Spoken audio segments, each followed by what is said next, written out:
Бәрлеріңізге сәлем.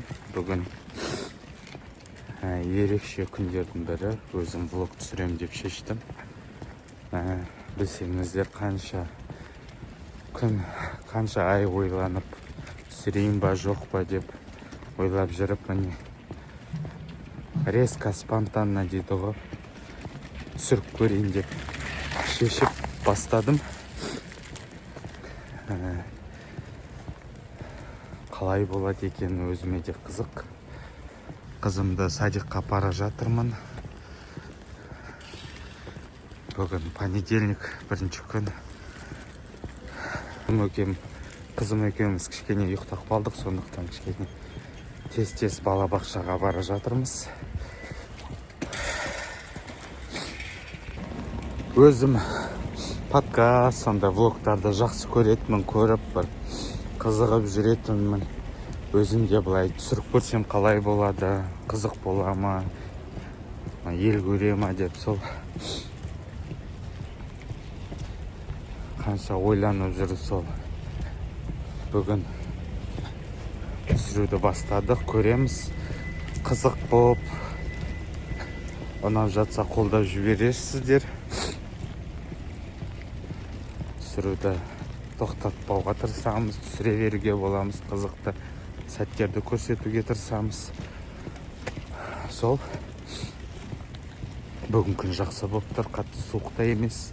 Бүгін өзі 22-сі, жаңа жылға аз-ақ қалды. Қызымды садикқа тастадым, ары қарай жұмыстармен кеттік. Кішкене жылақ қалды енді, қатты көп демалып қойдық ау деймін. Әрдайым бір понедельник садикқа апарғанда кішкене барғысы келмей, еркелеп қалатыны бар енді. Ауа райы күшті болып тұр, күн шығып кішкене жылынып келе жатыр.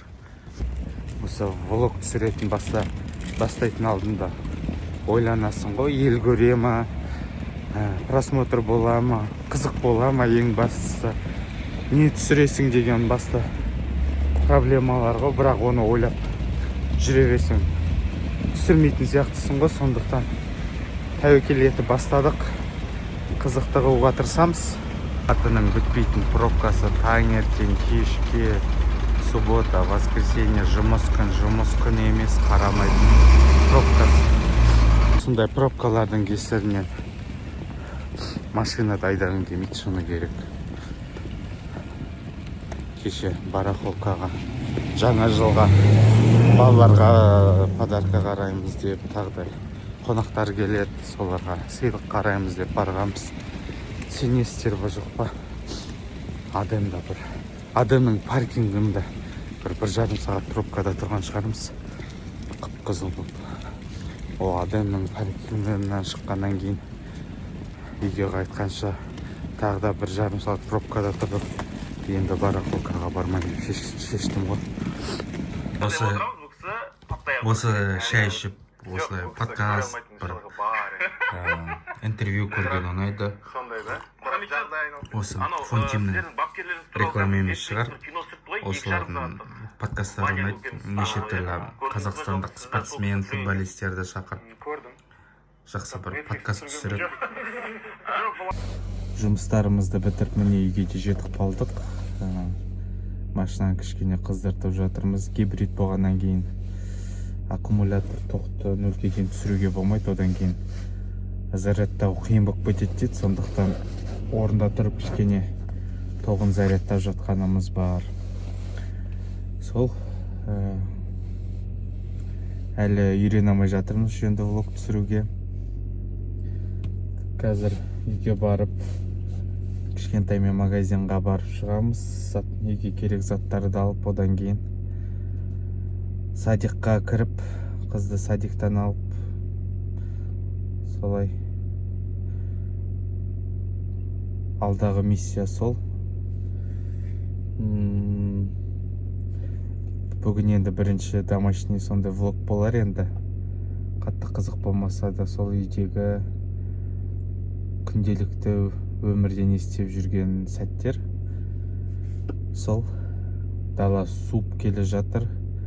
Бағана кішкене қар жауып еді, сонымен тоқтап қалды ғой. Міне машинаның заряды тоғының, мынау бензиндікі.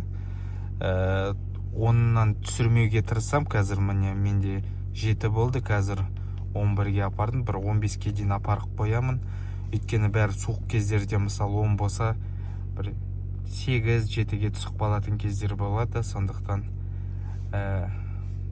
тоғын зарядтап қою керек, төмен түсірмей. Ал садикқа жылжыдық. Сағат 5-тен бар. 5 кетті. Уже дала қап-қараңғы. Дала суық уже кәдімгідей.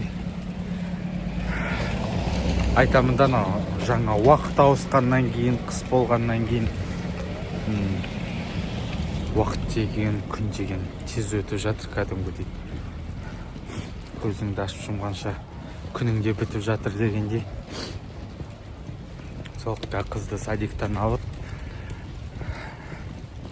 магазинға кіріп керек заттарды алып үйге барармыз. Қызыммен киндер-ятқа келдік. Мынандай киндер көріп педіңіздер, мен бірінші рет көріп тұрмын мынандай киндер. Эльза, Анна. Аязат әкеп береді саған. Біз Эльза мен Аннаның фанаттарымыз ғой қазір. Бірақ киндер неше түрлі шықты, новогодний, кішкентайда. Мынандай орташада бар екен. Терцеда. Жаңа жылға қарсы ба, бәр жерде скидка болып жатыр ғой.